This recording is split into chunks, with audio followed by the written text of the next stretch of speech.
the roof. Do it all. Do all. Alrighty. Well, it's I got 3 minutes after. I think we should probably get going.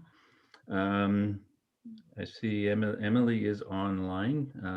So if there's questions about what went out this week, I guess Emily can jump in.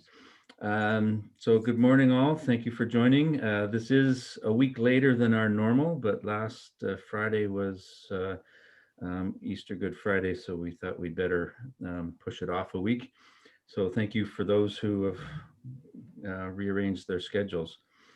First thing we typically do is a round table, and usually I ask Ted to decide who goes when so that he can unmute people as he calls. I'll go first just to get over with. My name is David Hindman.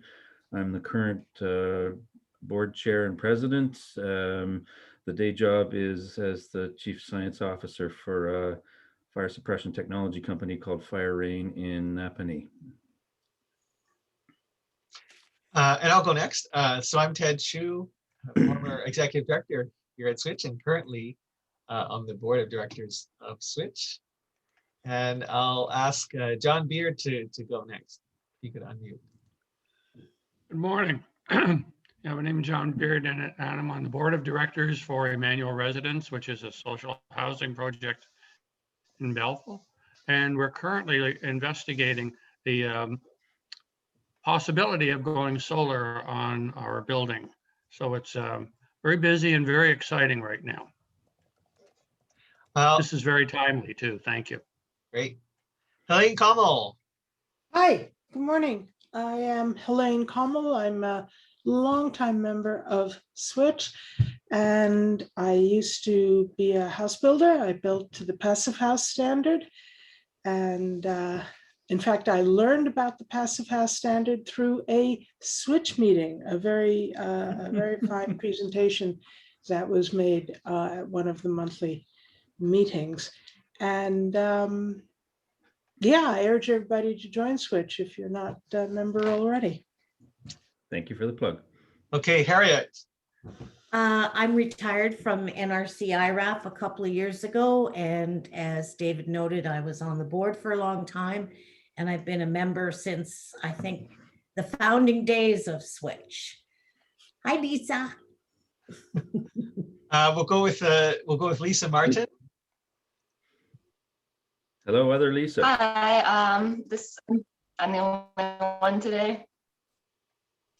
I just got involved with Switch pretty recently. I used to work in environmental consulting, and now I don't work in the field, but I'm a small business owner. I own a campground about an hour and a half north of Kingston, and I'm just really interested in off-grid living, trying to get our house set up with solar panels and just sustainable living in general. Perfect. Welcome. Great. And next, Rosie Hyde. Hi, I'm the Rosamond Hyde, or Rosie, the treasurer of Switch this time. And we have solar hot water, solar hot air, and PV around and on our house, and 2 electric cars. And my day job is as manager for research and innovation services for Stantec, a consulting firm. Andrew. Hi, everyone. Morning. Former treasurer of Switch and current regional working group for hydrogen in partnership with Harriet. We run 4 of these workshops on hydrogen literacy per year, and active and eager participant in Switch. Lisa Asbrook. Good morning, everyone. It's really nice to see everybody. Lisa Asbrook, business law partner at Cunningham Swan in Kingston. So I have a business and energy law practice. I was formerly on the board, so many familiar faces. Thank you. Adam. Hi, I'm a newer member of Switch. I'm the student director on the board of directors this year. And I'm an electrical engineering student at Queen's, and just looking to learn about sustainable energy. Carrie. Hi, I am Carrie. Recently joined the Board of Governors as well, Board of Directors as a Education and Research Director. I am professor at RMC. Ian. Good morning, everyone. Ian Arthur. I sit on the board of directors for Switch, and I'm a green tech enthusiast. Tatiana. Good morning, everyone. I am the administrative director for Switch and serve this rockstar board that's with us today. My day job is north of the city here. I own and operate a commercial solar site, one of the first fit systems I designed myself. I'm now working for Bioenergy, one of the largest solar installers in the area. And I'm really excited. My former interest, Rob, was with the Department of National Defense working for RadarSat, satellite imagery. So now that I'm in year 7 and looking at other designs and other systems that are commercial in the area, I'm quite interested to hear what you have to say. Okay, Vivek. Yes, thank you, Ted. I am working on a solar energy system, and I'm here to learn more about today's presenters' ideas, how they do their business. Darko. Hello, Dr. Matovic. Sorry, no picture. Had some problem with camera. Otherwise, board member, vice chair of Switch, and longtime member, biomass, energy, sustainability. Thank you. Okay, Emily. Oh, I'm really bright. I'm Emily. I'm currently the advertising and marketing intern for Switch. I'm originally a St. Lawrence College student, and I'm just really happy to be here and listen to what Rob has to say. Okay, next, Sho Fujita. Everybody, my name is Sho. I'm studying at Queen's right now. Currently, I'm working on some synthesis of electrocatalysis for energy storage applications. I've been interested in renewable energy technologies and hydrogen energy technologies, and then we're here to learn about some energy stuffs, like what's going on in Canada. Okay, Carson. Hey, I'm also a student at Queen's, and I'm just interested in learning about sustainable energy and alternative fuels, and I'm learning about Switch. Okay, and then Michelle Cooper.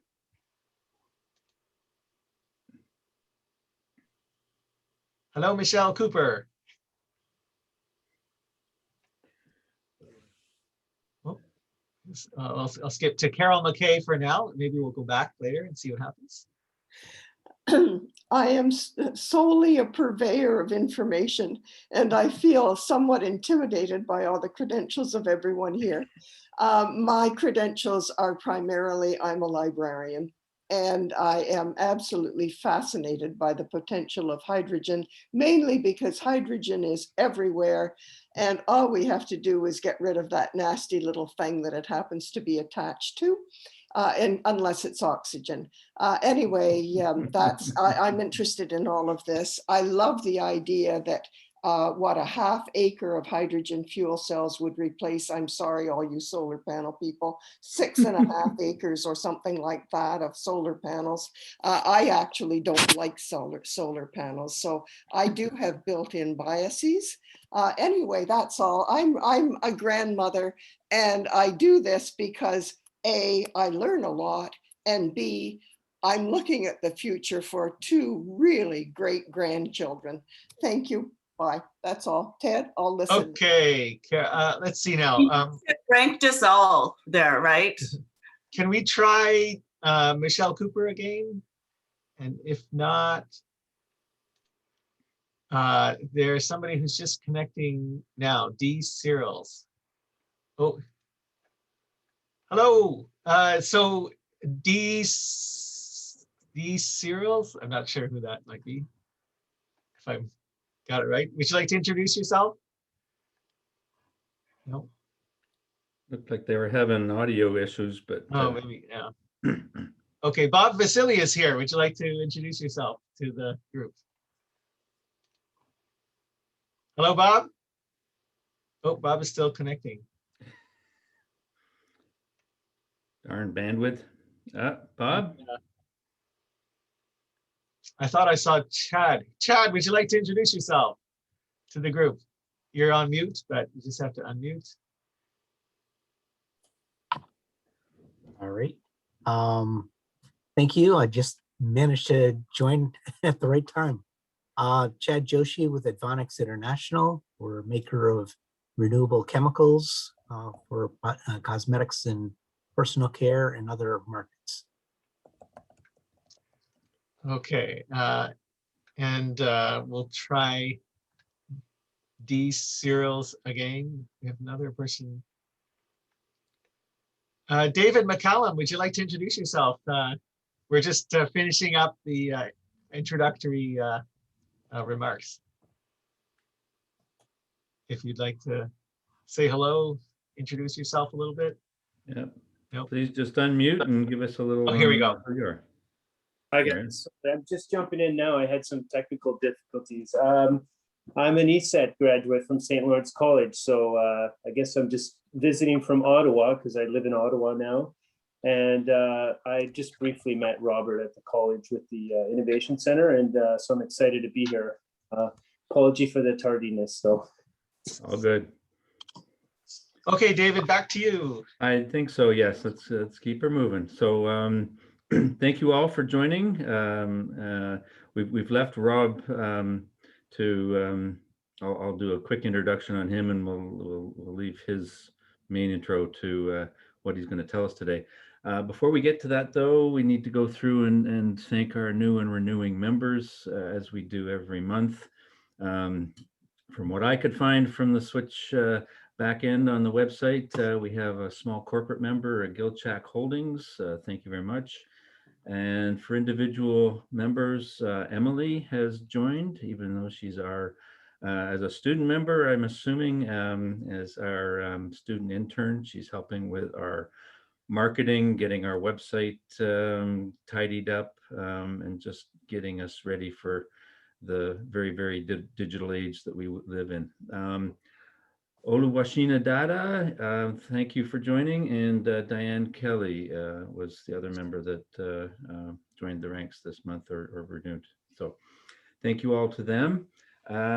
So now on to the main event. I crossed paths briefly with Rob back in, what was it, 2012 probably, as I was coming back to Queens and Rob was finishing up his PhD. He spent a little time at Calamas Consulting and then transferred over to Heliolytics. If you do get a chance to hunt up his website, it is an impressive collection of very useful and very informative information. So yeah, Heliolytics started in 2014, and as Rob, I'm sure, is going to describe, is there to make sure your PV panels are functioning as well as they can. So I'm not going to say anything more. Rob, over to you. Thank you ever so much for joining us.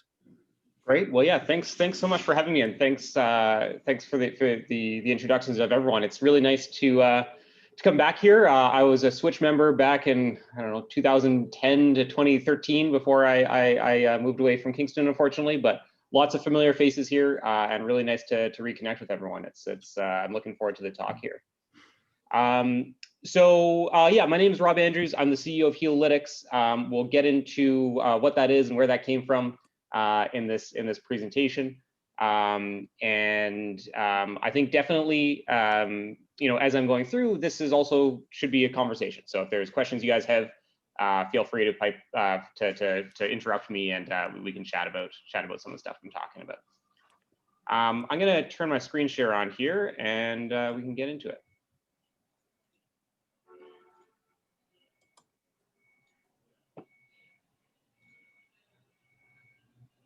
All right, can everyone see my screen? Yes. Fantastic.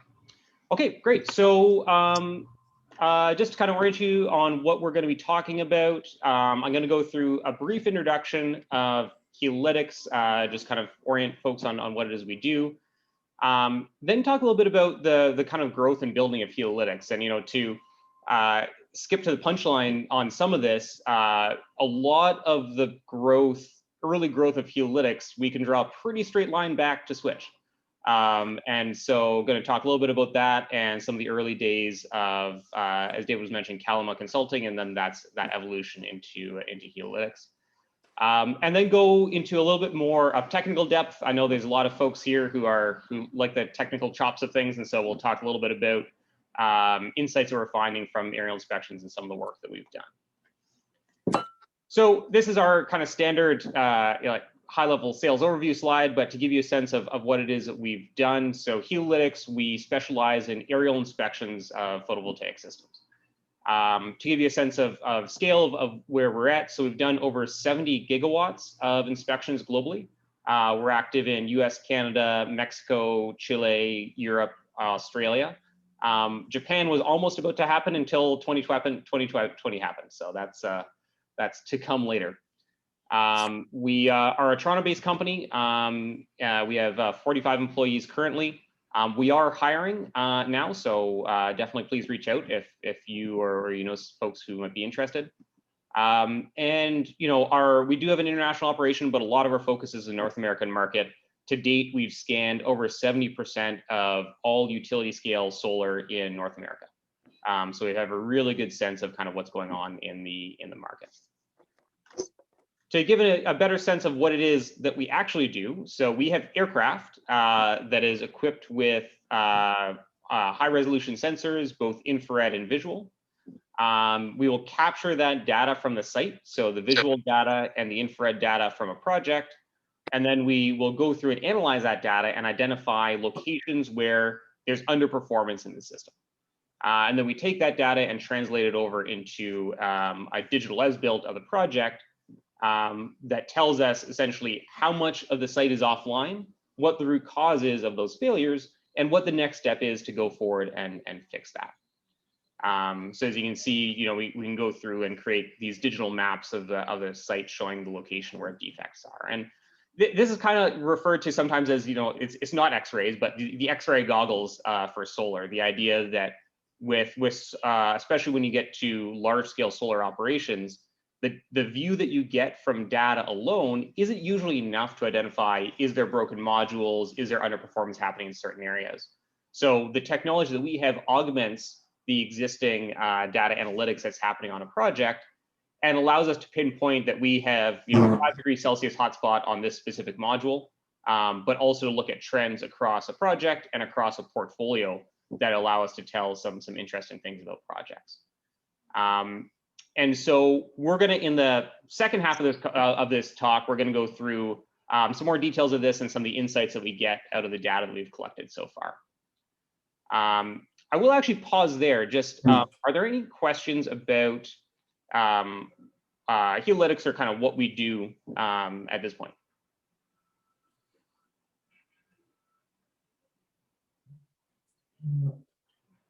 Great. Hearing none, we'll carry on. So, talking Ted, it sounded like what might be an interesting topic here is a little bit of how Heliolytics came to be and kind of the path to building out the organization. So, started at the beginning, as I mentioned, it really did start through Switch and some of the work we were doing at during my PhD. So. The original concept for aerial inspections came while we were working on, I was working on my PhD at Queen's University. Though to say it was just at Queen's University is not really true. This was actually a very collaborative effort between Queen's University and St. Lawrence College.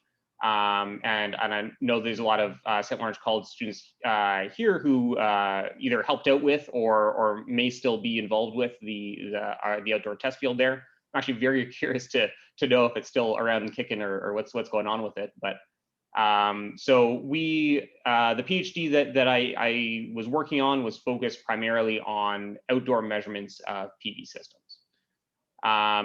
As part of that work, I did attend quite a few Switch meetings. The original goal of attending those Switch meetings was to get project sponsors for the work that we were doing at St. Lawrence College. And many folks did step up for that, which was great. That worked out really well. And at the same time, because we were at the start of the feed-in tariff boom, this was 2010, 2011, there was a lot of folks who were asking fairly complicated questions about what is the best way to install and operate solar power farms.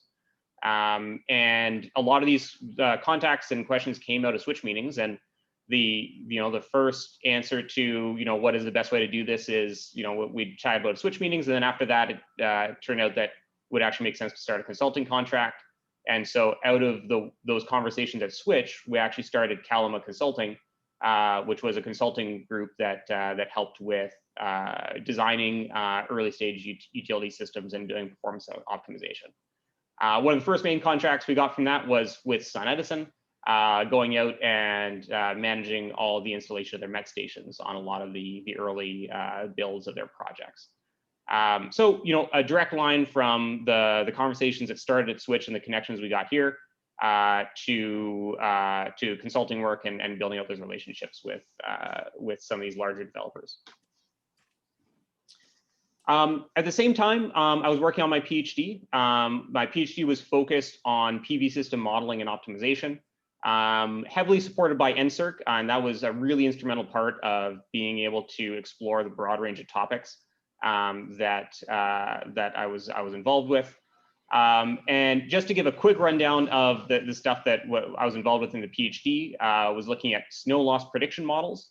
So how much energy loss is associated with snowfall, and how do we predict that going into the future? That is a difficult question to answer. It's a very pertinent question, I think, for a lot of folks with projects in Ontario. There are some general answers, and so you can see on the bottom right there are some graphs showing the estimated snow losses at different panel angles. But the details of it is a lot more complex. Happy to chat about that if that's something folks are interested in. Also did some really oh, go ahead. Rob, was it mechanical or electrical? So this is looking at yearly yield loss. So this is looking at electrical loss. Yeah, thank you. Rob, what did you find your optimal angle for snow loss to be? Well, the optimal angle for, I mean, this will sound trite, but then we'll come back around to it. But the optimal angle for snow shedding is 90 degrees. The optimal angle for a PV system in Ontario still ended up being around 40 degrees, 40, 45 degrees, even accounting for the snow shedding factors. The reality though, and this is where coming back to where the snow prediction models are hard, is that it really depends on, is it attached to a roof? Does it have an open back? How much space is below the panels to allow that clearing of snow? So there's a lot of variables that will influence that. So what I can say is that we're going through a rebuild of my personal system, and I think we're going to be installing it at a 35-degree angle. But that's for kind of practical racking considerations. Thank you. Yeah. Great, and I'm seeing stuff coming in through the chat, and I cannot see the chat window. So if someone wants to just shout out anything from the chat, that would be helpful. Helene wants to know what albedo is. Yeah, great. So we did a lot of work on albedo, and albedo is a fancier word for the reflectivity of the ground. So how much, what is a ratio of the light that's coming from the sun to what is reflected off the ground?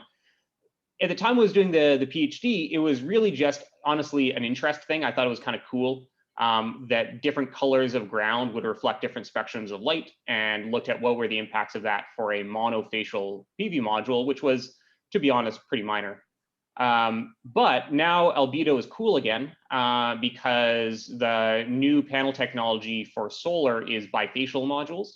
And that's where the albedo actually plays a much bigger role. And actually finding that a lot of this work on spectrally responsive albedo is now being picked up in a lot of different areas and built upon for building better models for simulating bifacial photovoltaics. So that's that, and this albedo graph here shows the difference of albedo for different module technology types. And you can see, for example, for grass, there's a pretty wide variety of different albedos for different module technologies. So knowing how reflective the ground is really depends on what the device is that's receiving it.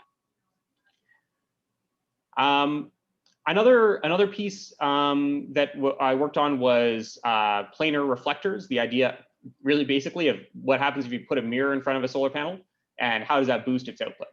The answer is that made a lot of financial sense 10 years ago when panels cost $1.50 a watt. Right now makes a little less sense when they cost 50 cents a watt. But some really, really interesting work, and actually the simulation tools that were developed there are now being used for some of this modeling of bifacial systems. And then finally also did some work on evaluation of snow shedding coatings. So using hydrophobic or hydrophilic coatings to see if that will help snow shed faster. And the short answer there is it's not really worth it to mess with coatings on solar panels for snow shedding. So that was kind of the work that I was doing over the 5 or 6 years that I was involved in the PhD, which overlapped with the starting of the Kalama Consulting and the starting of Heliolytics. Rob, have you looked at all at any snow clearing devices for these utility scale solar panel fields?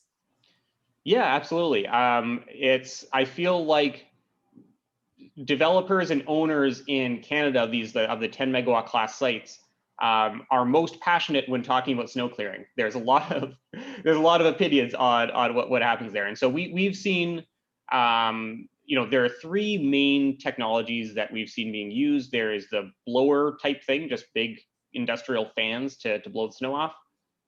There's spinning brushes, kind of like you'd see at a car wash, that you'd put over top of the panels. Or there's a technology that was also developed by Kingstonian, I believe, Snowler, which is more of a scraper plus blower tool. I would say we see a pretty even divide between those who are using those tools and finding that they pay back for themselves, and those who are not seeing a return on investment from doing any active snow clearing. I think for those that are doing snow clearing, it seems like the bristle brush is the preferred method. But I think kind of I don't think there's an industry conclusion of the best way to do it.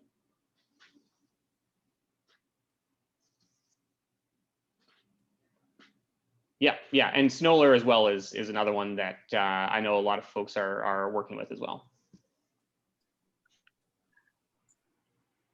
Rob, I've had fun with our local robotics kids with the schools.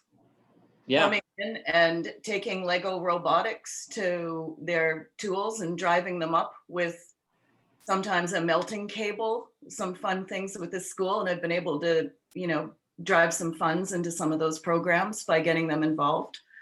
Super fun. That's super cool. So using it, Lego robotics to carry kind of melting elements up onto solar panels?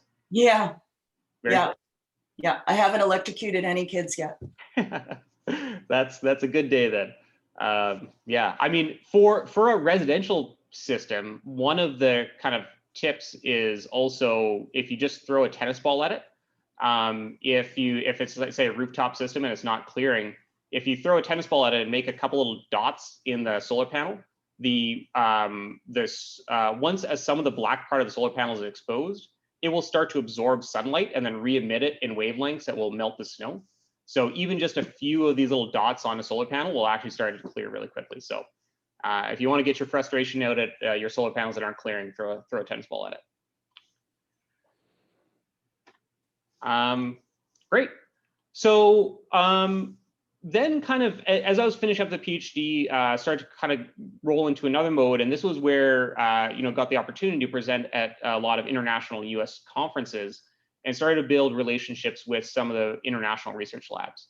And one of the most interesting things that came out of that was a collaboration with Sandia Labs, where I was able to get a contract to port the PVlib library, which is a code level solar simulation library from MATLAB into Python as an open source package.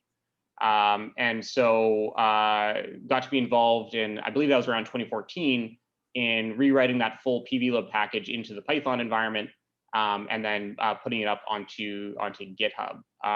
And what this means essentially is it went from being a reasonably locked down code base into an open source code base that is now actually a pretty robustly maintained tool. It's not one I'm actually involved with anymore, but it's got a team of about 64, as you can see, contributors who are now building and evolving this software library.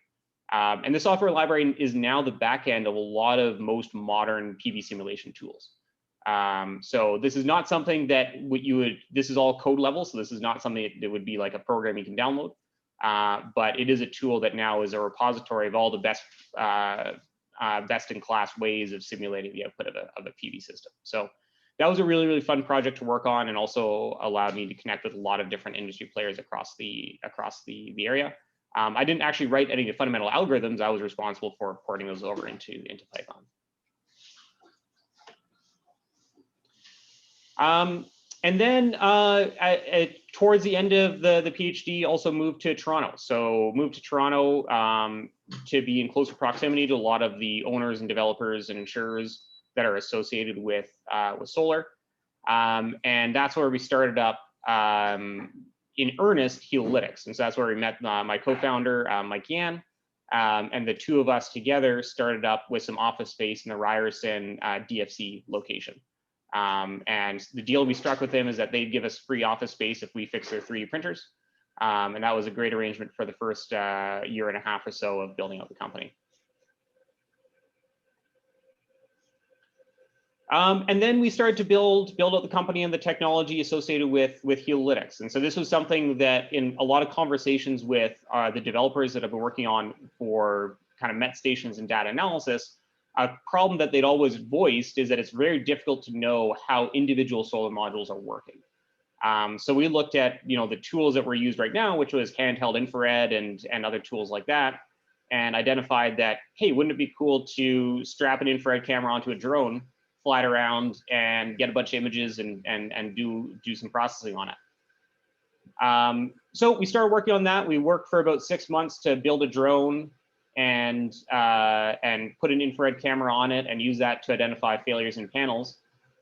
We realized pretty quickly that drones, we were not a drone company, we were an inspection company, and we were spending a lot of time building drones and not a lot of time inspecting solar panels. So we put the drone stuff on hold for a little bit, and we just bought a window washing pole and put the infrared camera on the top of that window washing pole and just drove it down the rows. And that's what we got. Our first about 100 megawatts of inspections was just done from the back of this pickup truck as we drove around on the systems where we're building out our more advanced aerial systems.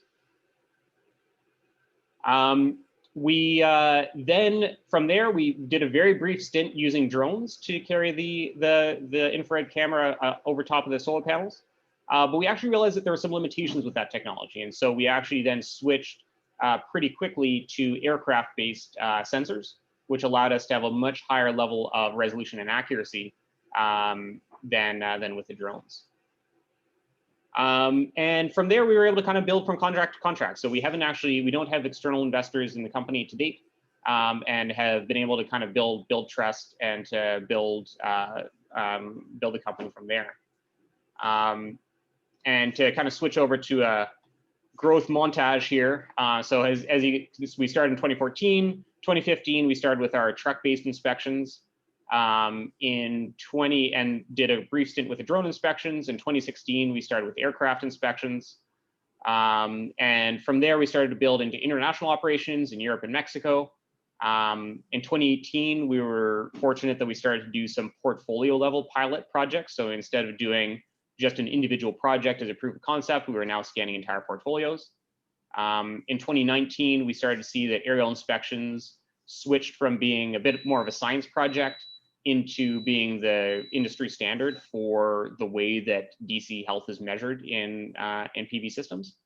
And yeah, now going into 2021, we are working on a lot of, now that this is a standard process in a lot of these large scale solar operations, how do we start to integrate this more broadly into their workflows and operations? You know, we're not thinking now of aerial inspection as a tool that sits beside standard operations of a solar farm. We're now thinking of it as an integrated full part of a solar farm.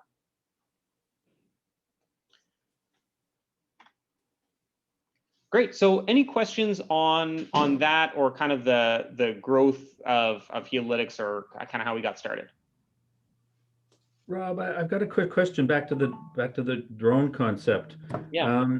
Are you familiar with a company called Ramirez? They're one that I worked with at the park, who they are a drone company, but it's more like an ultralight. So it's that combination, you know, they can do a couple 100-kilometer, you know, remote flights and can carry some pretty darn heavy payloads. So that might be the type of intermediary that may be of interest. Yeah, absolutely. That sounds really interesting. No, we haven't talked to them before, so that could be really interesting contact. I will see if my connections still hold up. Fantastic. And I just got the chat window up here, and I saw DC means the solar panel array. So the portion of the solar farm that is producing DC current is kind of the shorthand we use for referring to basically all the solar panels that are in a solar farm. Rob, were there some critical points during the growth of the company where some resource was available? Maybe I'm just wondering if there's a couple of critical points in the growth of your company where it could have fallen apart. Yeah, I think about every 6 months there was something that could have caused it to all fall apart. Yeah, and actually what I'll do here is just quickly, here's a preview of some data. I put this together, Ted, after the thing you sent over of, you know, what did we find were critical in growing the company? And right, good. And so 4 main pillars, I think. So there's a research supports, the community supports, financial supports, and policy. So really briefly, the research supports, you know, what I think was, to be honest, instrumental in being able to start this was the support of NSERC. So NSERC is a scholarship program, and basically the way it was worked for me is that it allowed me to explore just stuff I thought was interesting. And it gave the financial resources to really kind of dig into a lot of things that would not have been kind of maybe normally considered. So that was really helpful. And also in Kingston, I think that something that was really critical was that collaboration between Queen's and St. Lawrence College. And I think there's a lot both of those institutions can learn from each other. And I think I benefited a lot from spending most of my PhD time actually over at St. Lawrence and learning a lot of really practical information about how these things work to bring back and to really hone in the work that we're doing. So I think that was fantastic and something that was really instrumental for us. Community supports. So as we mentioned, you know, building that network was key, especially early on, getting some of those early champions, building that early trust. A lot of that came through the contacts we made at Switch meetings. The other thing, though, is that it was also really important to get out of the bubble and get talking to other folks as well. And so getting down to international conferences, talking to other folks, getting those different opinions, that was also really important. And you know, definitely in the early stages of Heliolytics, there was, I'd say, you know, a healthy amount of fake it till you make it, going to some of these conferences and just kind of polling to some of these large developers and seeing what they need and seeing how we can solve those problems. And the other thing I'd say that was actually really important is having easy access to an international airport. That was something that especially for a company where a lot of our customers are in the US was really important. From financial side, you know, I think we're unique because we had a pretty low startup capital requirement. We didn't require VC investment early in the growth of the project. That's not going to be true for a lot of projects for a lot of really good reasons. But in our specific case, we didn't have to rely on the VC or those early funding mechanisms. The biggest thing that enabled us to do this was having essentially a financial safety net, and that comes from, I was really fortunate in that I didn't have a large amount of student debt coming out of Queens, and I knew that if this whole thing failed and I had to go back and live in my parents' basement, I could do that and figure something else out to do. That's not true for everybody, and I think that if I was to say the one biggest thing that enabled me to start this company in the way that we did was knowing that we had that financial safety net, and I think that's probably one of the biggest levers to enabling others to do this, is finding ways to really de-risk that operation. And that, I think that is going to allow a lot of folks to hop into that innovation space, because I think that is one of the biggest structural barriers that a lot of folks face. Rob, I'm curious, what percentage of your operational cost is the aircraft component? Yeah, it's at this point relatively minor. It's probably it's not our largest expense, to be honest. And it's, that's because we do a lot of work on the development side and software development and all those other things. So it's when we're looking at what aerial platform to use, it always is kind of cost optimization. And yeah, the aircraft is working out pretty well for us right now. So that's my question, Rob. That leads into my question really well. Why did you choose, aerial over satellite data? Why go with an airplane? Why burn the fuel? Why? Yeah. So, to use the satellite data, it's free. Are you primarily stuck on infrared? Is that your only tool? Are you not using satellite data with infrared filters? Yeah, for sure. So there's a lot of really interesting possible applications for satellite, and definitely something I think it would be great to follow up and chat about after this. It really comes down to a resolution requirement. When we are looking at the types of defects that we're looking for in infrared, the type of resolution we need does not currently exist on a satellite, at least not on a satellite that wouldn't have a bunch of folks in dark trench coats showing up at our door asking some serious questions. So for right now, the aircraft is the way to do it. And to be honest, the aircraft is kind of our closest possible approximation of a satellite acquisition workflow, in that now for a lot of our dense areas, we're essentially orbiting over top of an area and doing large area data capture from the aircraft. And so it's a low flying satellite.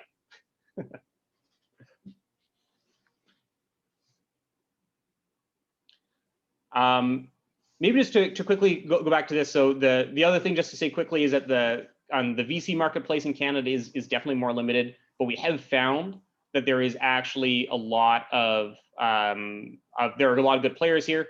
The Canadian VC market is, I think, better set up for companies like ours, which are kind of enterprise or business to business level, where there's a little bit less of a risk, or at least a little bit less of an investment aggressiveness is needed in order to participate. So we've found that there's some good opportunities there.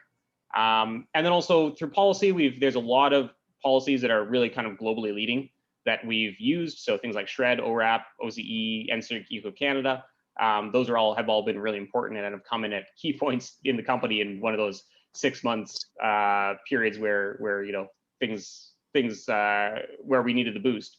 Definitely those have all been really, really helpful.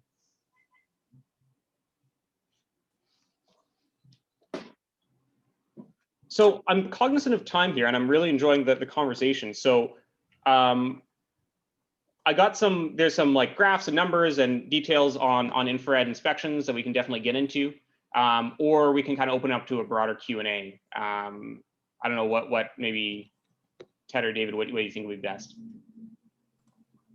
I saw a number of like infrared images. Is there one that would be representative that you could talk us through, and then maybe time to open things up?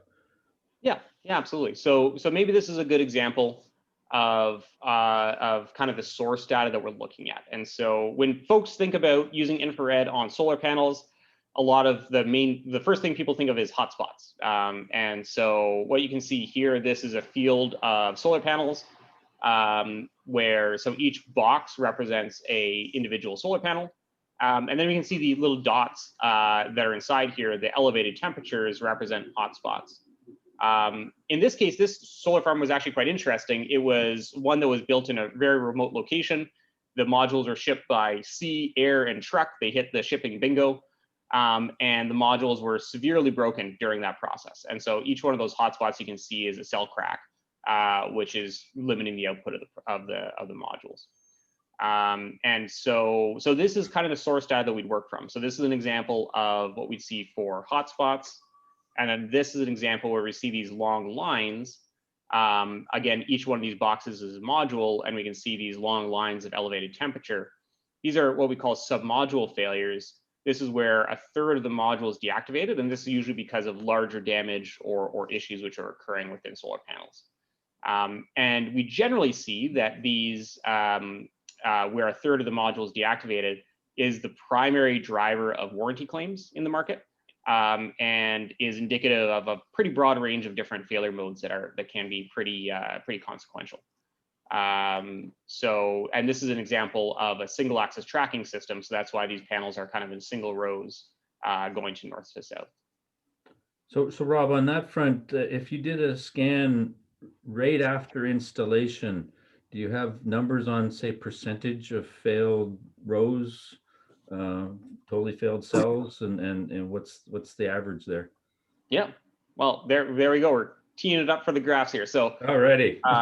Yeah, so if we look at the energy losses we're seeing from projects, we can look at 3 different size classes. So large utility is 50 megawatts plus. Small utility is 10 megawatts to 50 megawatts. Apologies to the Ontario market in 2018 when we thought 10 megawatts was large. It's now on the smaller side of things. Distributed generation, 5 megawatts and below.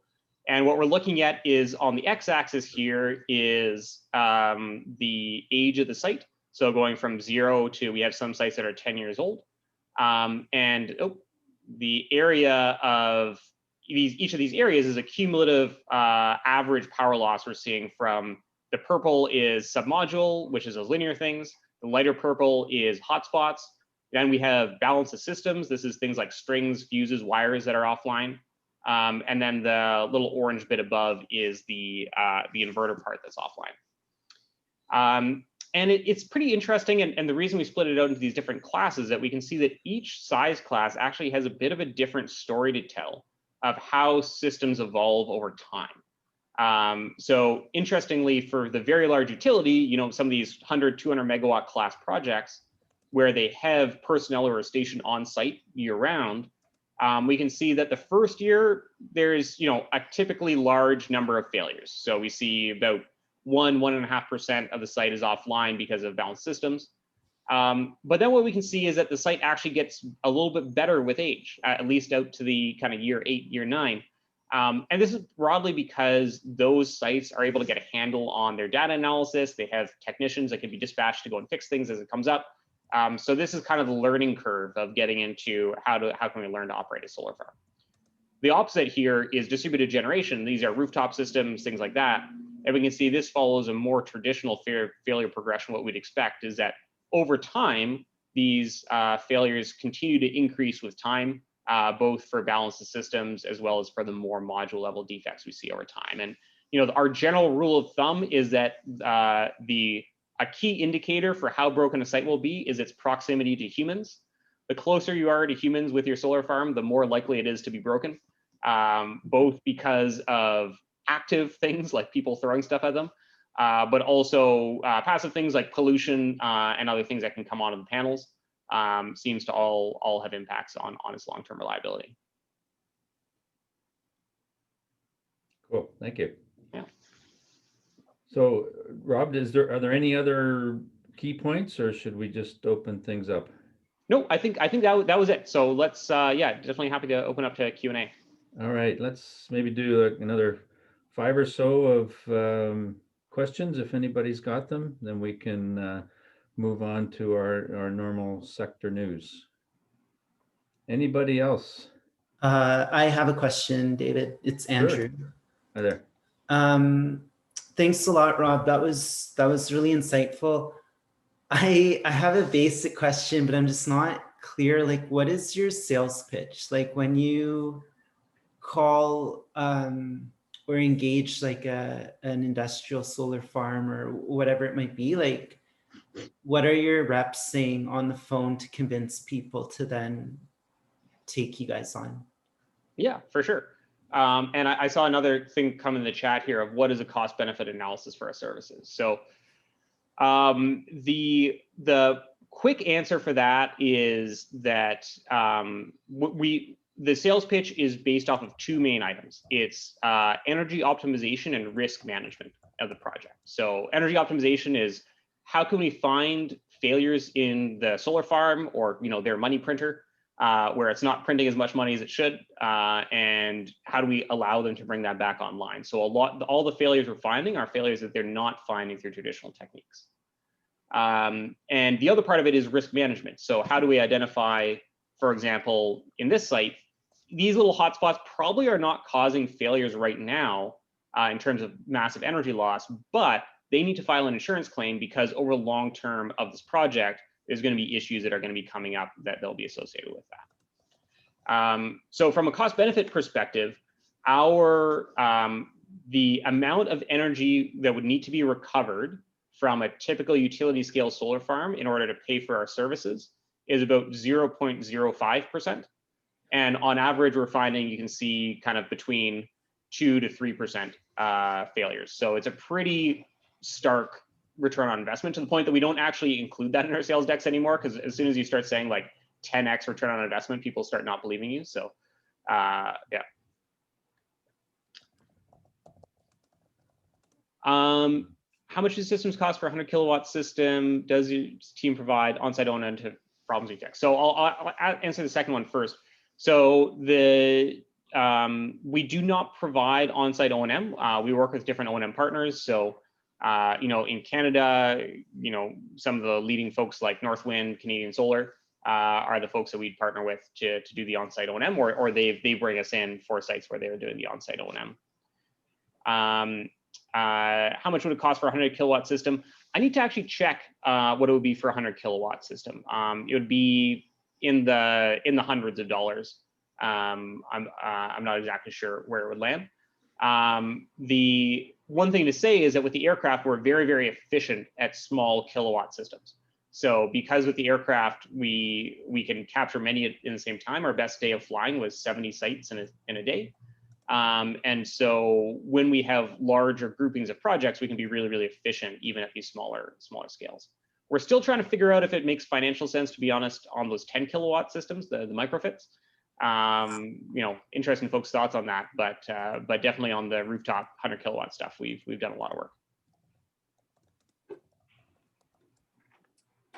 Rob, how, given some of the fancy analysis models that you've developed, how much of the team is computer geeks sitting at a desk versus engineers, making stuff? Yeah, so we've got a lot of computer geeks, and so no offense intended. No, absolutely not. No. So we've got about a third split between 1/3 of the company is direct developers, so folks who are actively building the code and the website and all the other stuff that goes along with it. And included with that is building the imaging systems and what we call the rig, the thing that goes onto the aircraft.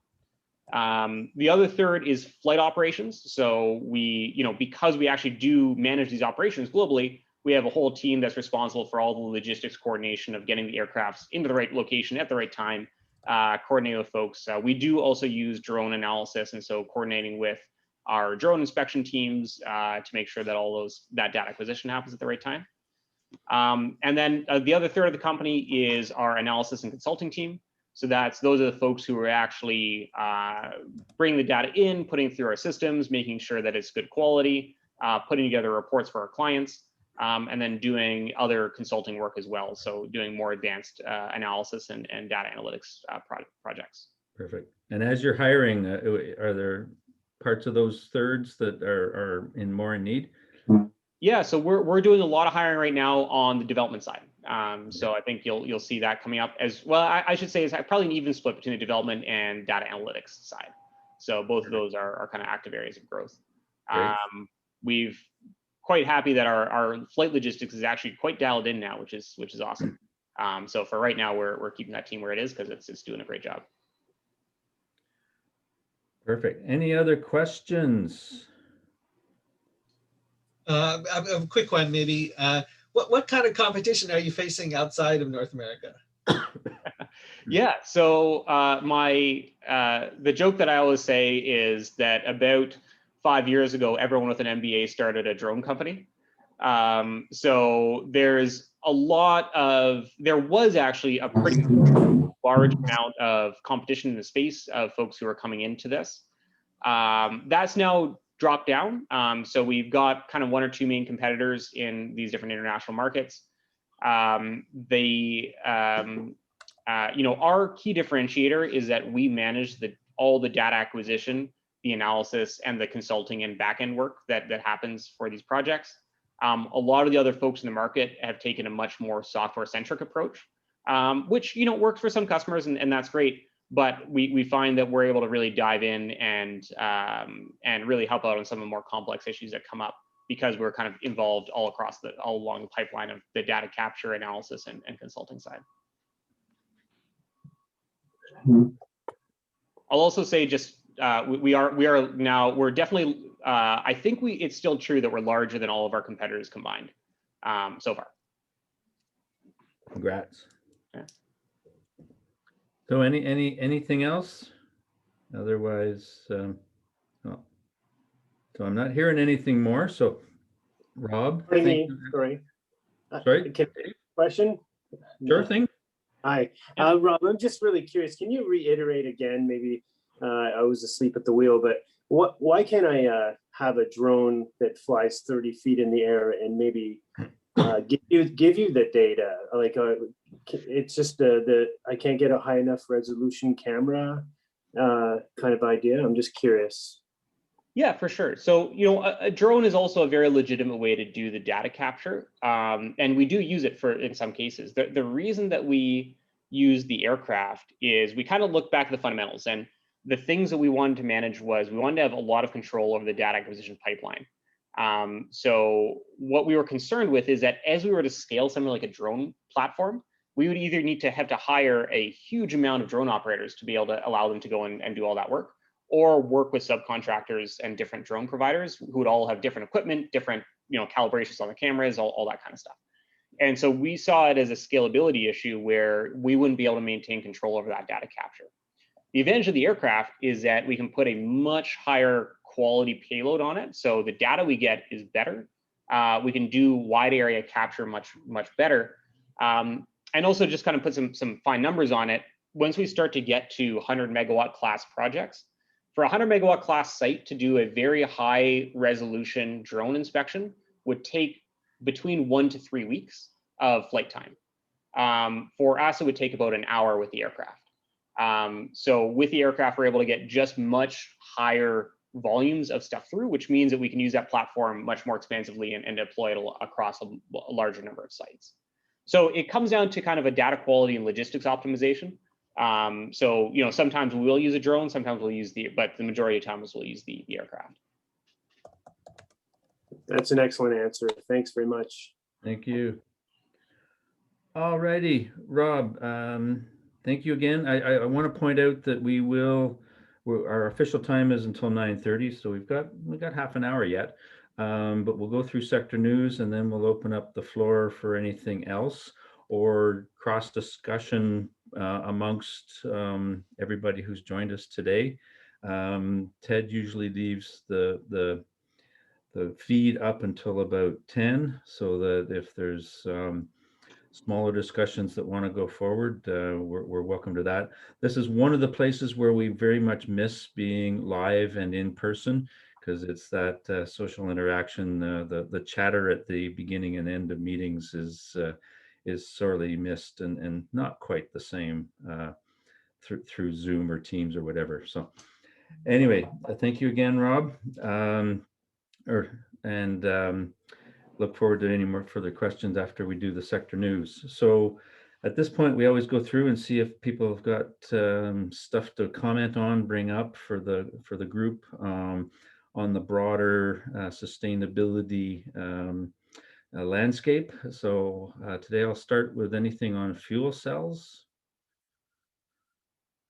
Not hearing anything. Well, we've had a whole I can say something. Sorry, Carol? I can say something.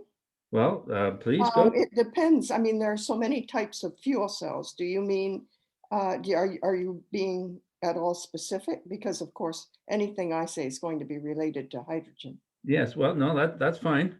Okay, well, I know Ballard's just signed another great big contract with about 3 other firms internationally to develop a hydrogen-powered ship. But Viking is already doing that. And I did send to Carson, and I can send to any of the rest of you, a very interesting discussion by the fellow who was responsible for developing the Viking cruise ship that's going to be powered by hydrogen, just why they selected hydrogen. Originally, they'd been going to use liquid natural gas, but they selected pure hydrogen, green. Anyway, the other thing, and I thought that presentation, Rob, was fascinating. And I'm the daughter of an engineer that used to be a member of Experimental Aircraft. I know were he still alive, we would have had about 3 drones. And certainly with the expanse of solar cells, you need your business. But I'm going to raise 3 questions. First of all, solar panels are made out of, I believe, PVCs, much of them, which of course is an offshoot of the petrochemical industry. We're trying to get rid of fossil fuels. This is not directed at you, Rob, okay? This is just going to blow up your business, okay? The second thing is solar panels are dependent on climate, and our climate is changing at a rather dramatic rate, and we really don't know which way it's going to go.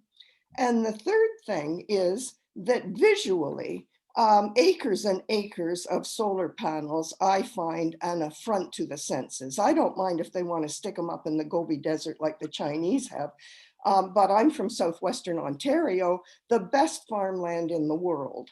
And I know if I were a farmer, I'd be putting in all kinds of solar panels because it's a hell of a lot easier than farming. Okay, those are my givens right now. Look at hydrogen fuel cell.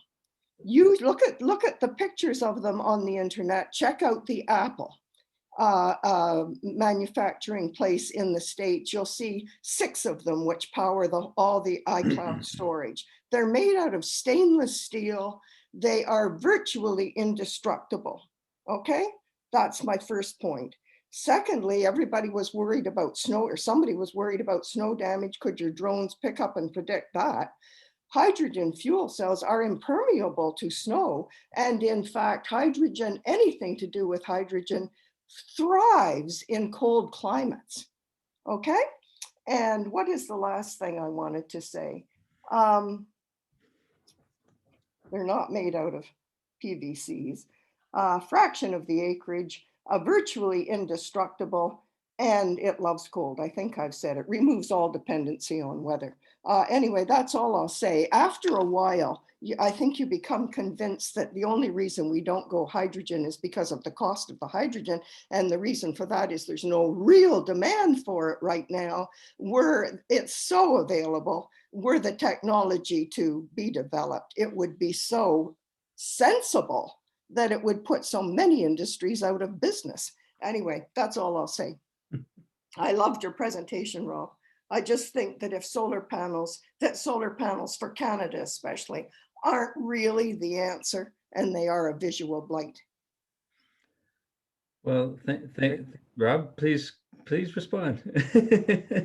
Yeah, no, look, I think lots of interesting points there, and I think that To the three things you mentioned about solar panels. So what I got was, because I think are three very pertinent items. So the circularity of solar panels. So what are they made of, and do they have a life cycle benefit to the environment? I think is a really important thing that for the industry to identify.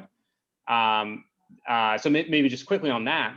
I think that there are continuing efforts around life cycle management for the materials that go into solar panels.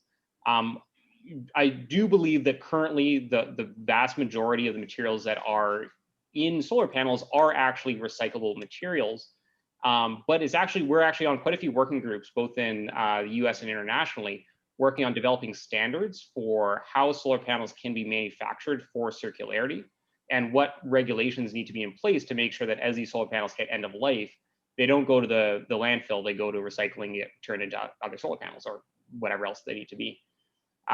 So I think that, to the credit of our industry, we're thinking about this problem about, 10 years before it's going to become a pretty serious issue. But I think it is something that's going to be a really, really important thing. And I think that there's actually a lot of really good business opportunities for being involved in that circularity of solar panels as a lot of these projects start to come to end of life, figuring out what do we do with them and how do we manage them.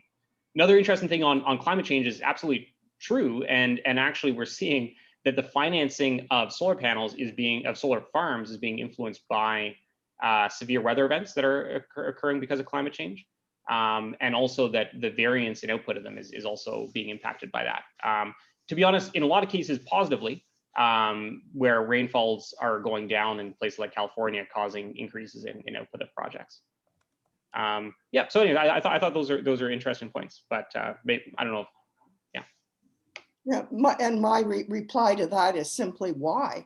I mean, when you have an alternative, which is so much superior, why spend all this research and everything else on solar panels? And I'm awfully sorry, because I know a lot of you know a lot about more about this than I, but I think that it should really closely be looked at, especially if hydrogen takes off.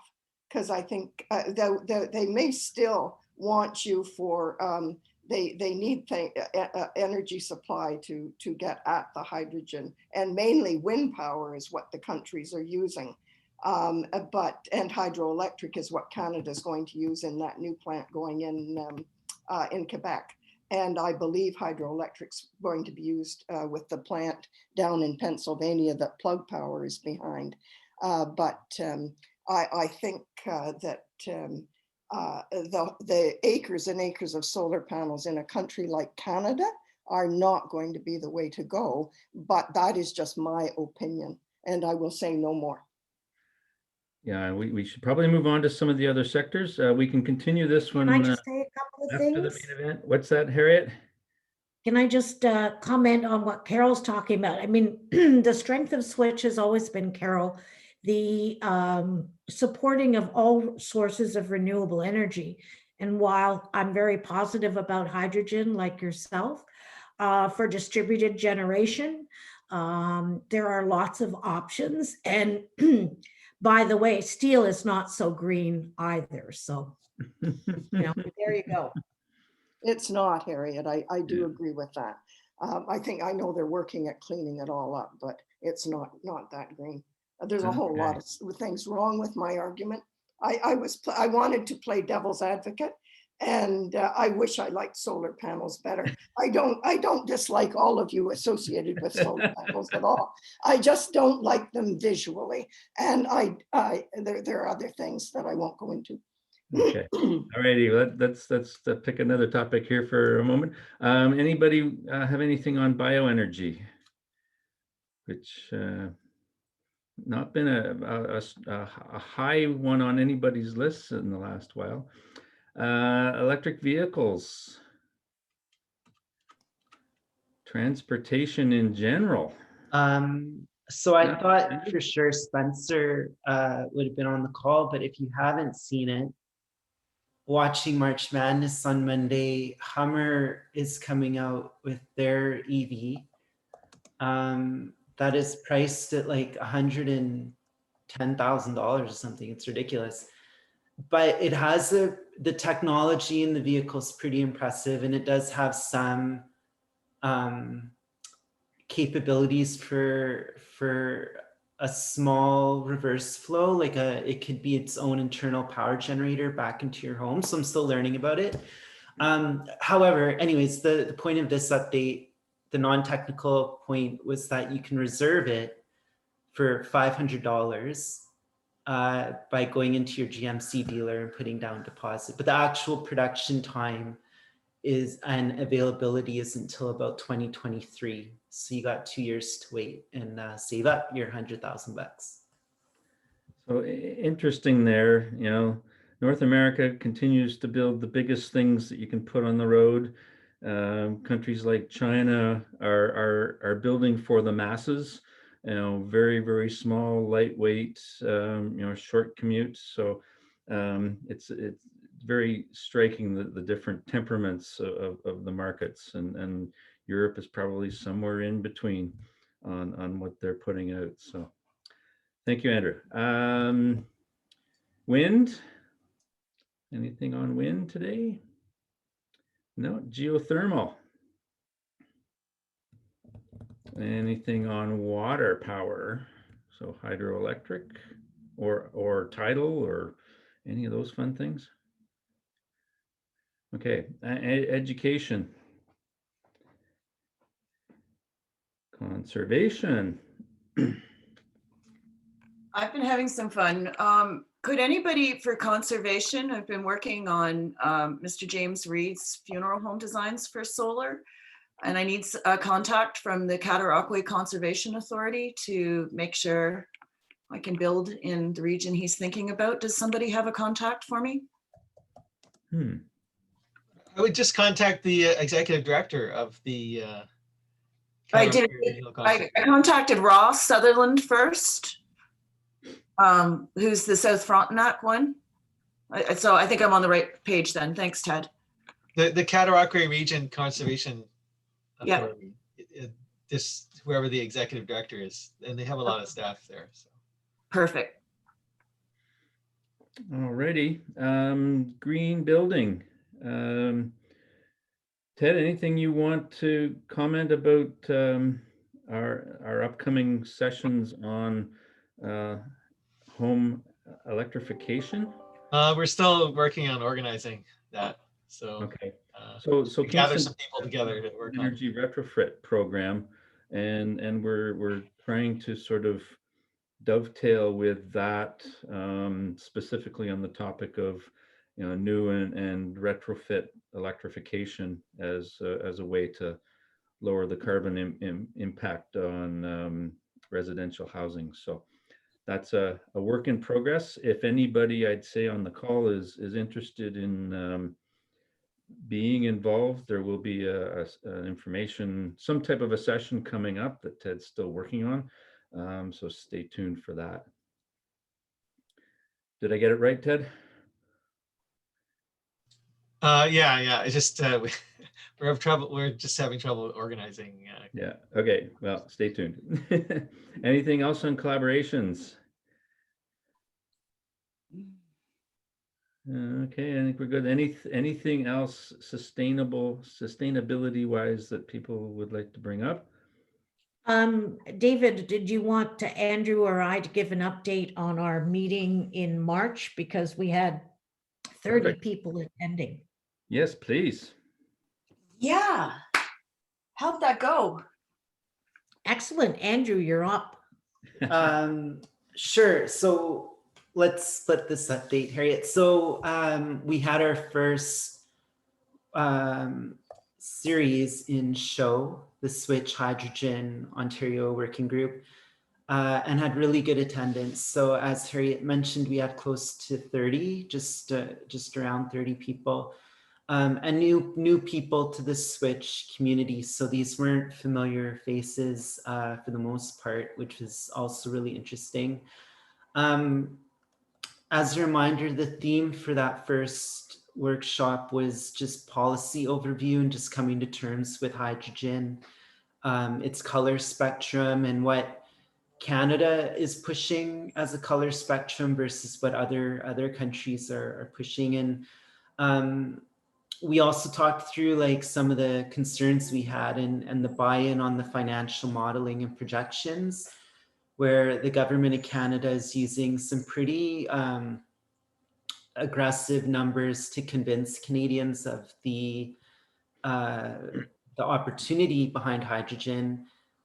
But really the speculative nature of it and the timeline, I mean, they're going into the year 2040, just makes you question, like, is this modeling realistic and who are these people? So some of the questions that came in from our participants were curiosities on hydrogen relative to the grid infrastructure and building heat and how efficient that was.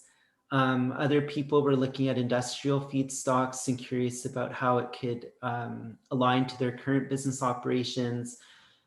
We had quite a lot of, like 3 people from Utilities Kingston that's looking curious about, you know, hydrogen to augment their current portfolio. And I will pass it to Harriet to finish the rest of the updates on that. Yeah, we had people, it's good to know that the Switch mailing list goes out far and wide. And we had people from, well, one person from Ottawa and one person from Sault Ste. Marie.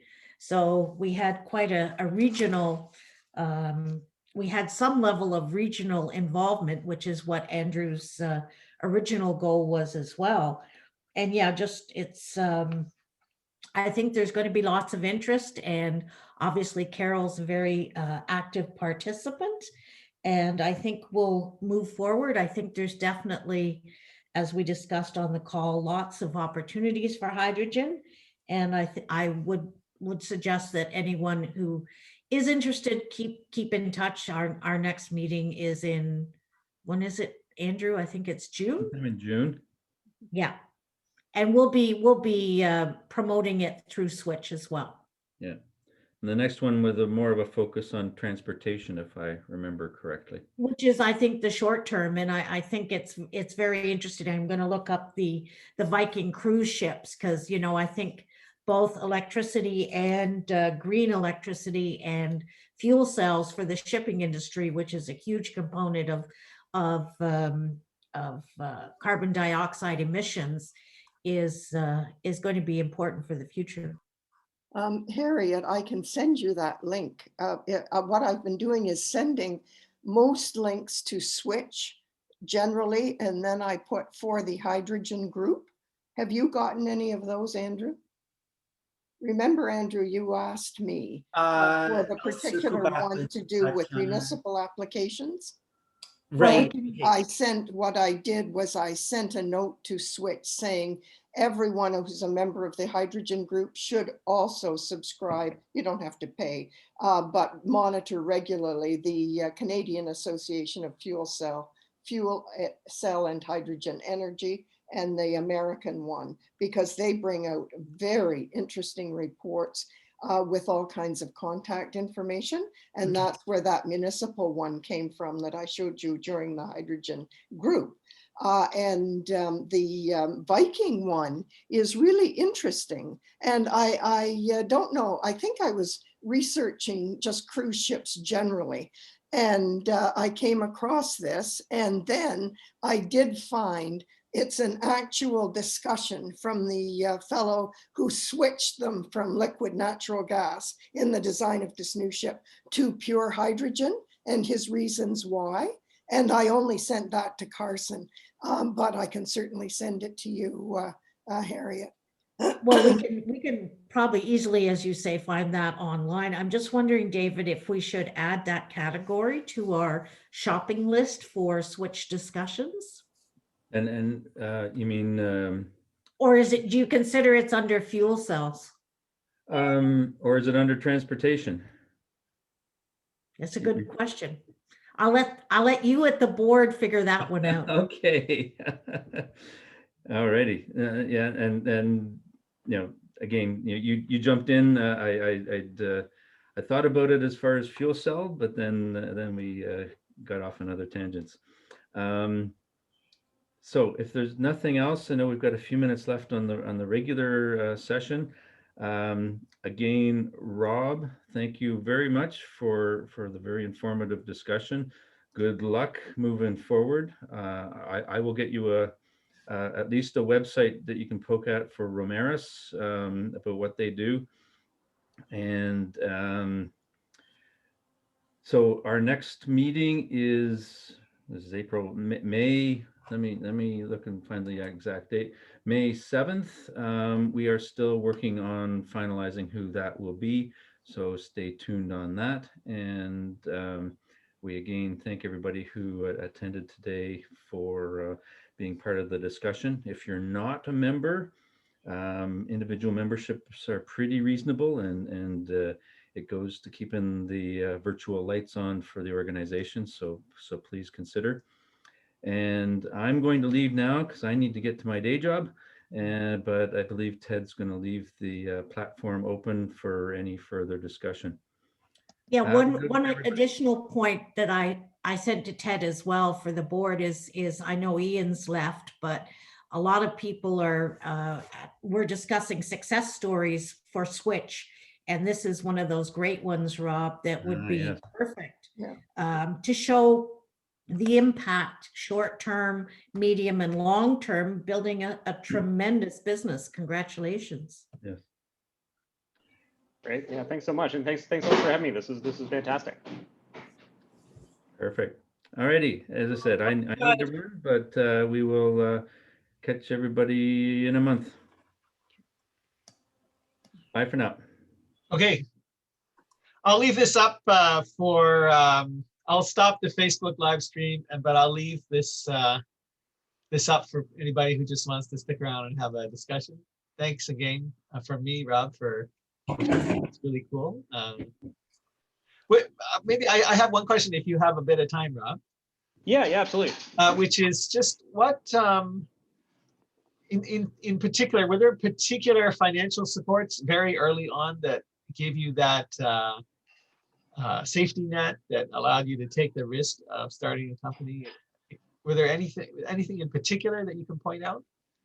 Yeah, so I'd say, two separate things. I'd say in terms of creating that financial safety net, no, that was just the luck of my personal circumstance that I was able to feel comfortable and, hey, if I go into debt and have to figure it out later, that'll be fine. But I would say and I think, to be honest, that is an area that is a difficult one to address for sure, but is one that is, I think, a barrier to a lot of folks entering into entrepreneurship for doing that.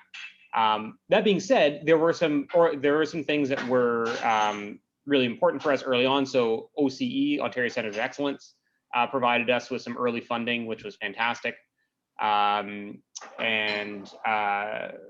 Shred, once we got the hang of it, was also actually a really beneficial program for us as well. We missed the first time around, but the second time around was good. What's Shred, Rob? Shred is a research tax grant, so it allows you to get a rebate for R&D activities that you perform. They are quite rigorous in making sure that those activities are appropriate. So, but once you get the hang of it, it's quite good. Is it like an NSERC application? No, Tatiana, you have to, it's scientific research and experimental development. So you have to prove to technical auditors that you've done research and development on something to be able to get a refund. So I'm not sure that the areas you're working in would apply. Yeah, no, I'm not thinking of me. Yeah, interesting. Yeah.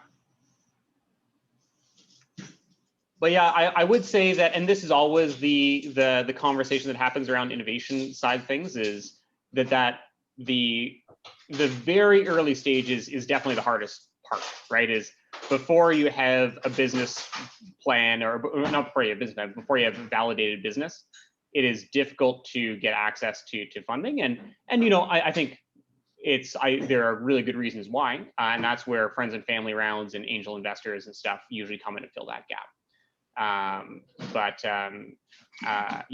yeah, there were definitely some programs that were quite helpful early on. Did you have any interest from the banks, or was that like pulling teeth, Rob? Yeah, the banks really like to give you money when you don't need it.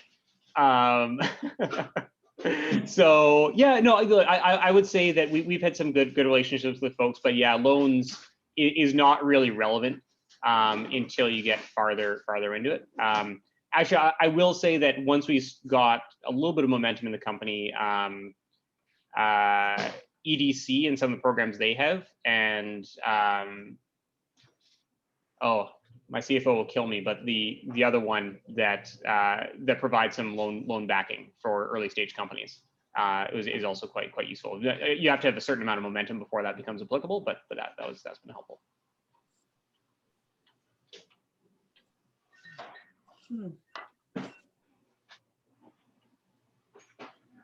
What is there any relationship between, and there must be, between what you do and the aerial, like agricultural inspections?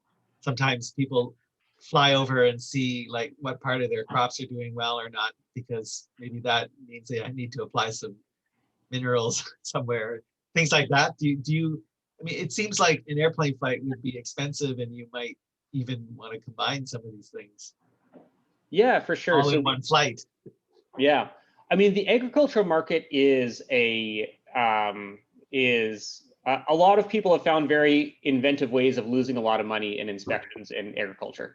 And so it's a very big market. It's also a very, I think, complicated market. And I think, to be honest, one of the earliest learnings we got from it was the challenges a lot of traditional drone operators were having in the agriculture market, especially as Tatiana was saying, as satellite services are becoming better and better. And we're seeing a big shift from drone collection to satellite collection. Right, we have the demilitarization of our satellite systems in Canada for the first time for commercial operation, and 47 different countries participating. It's free. And Google Earth, like Google Earth kind of, and what I find so fascinating, Rob, about what you're doing right now is as COVID hits, we have to operate so differently. You know, I'm trying to troubleshoot systems from my kitchen. Yeah.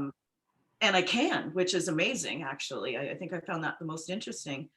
But the costs, I can't imagine. I got to go up with Thousand Islands helicopters to do the last site on your North Winds project, which is right close to me. Yeah. And was able to hit, you know, on a helicopter, 6 months of work in 15, 20 minutes, but the cost, right? Yeah, exactly. And that's, I mean, that's been one of our kind of innovations, is finding ways to manage our aerial costs to do that. But you're absolutely right. For basically everything that is not infrared, there's not really a good reason to use a drone anymore. There is enough good satellite options that are available. I came to that conclusion myself a few years ago. You know, I'm sure I'm going to crash a drone into some glass still yet, but I came to that conclusion. It was free and easy, and a whole field of years of my study was completely useless now that Google Earth Pro had come out. Yeah, it's I am super interested in maybe talking about some operations and maintenance with you forward of projects. If there's anything locally, maybe some sort of relationship with Otter, they would be very interested with you. I'm surprised Darren Crawford isn't on the line actually this morning. I tried to hook him up so you could speak with him, but we have all the technical people, you know, to go out and fix what's wrong, and we troubleshoot and look at data just like you're doing. So I think there's room for some sort of collaboration between us. Yeah, that'd be awesome. Well, here I should put in my presentation, but here's my email address. Thank you. Send you mine too.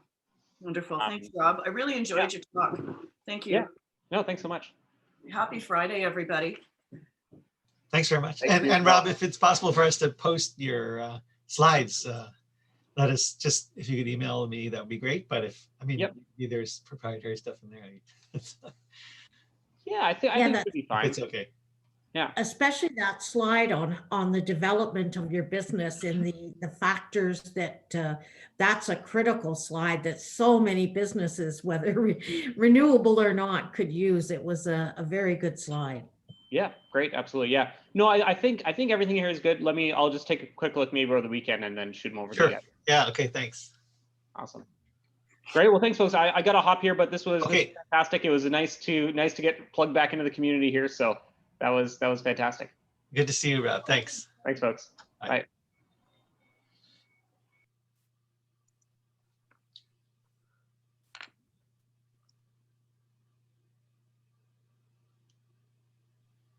Bye, everyone.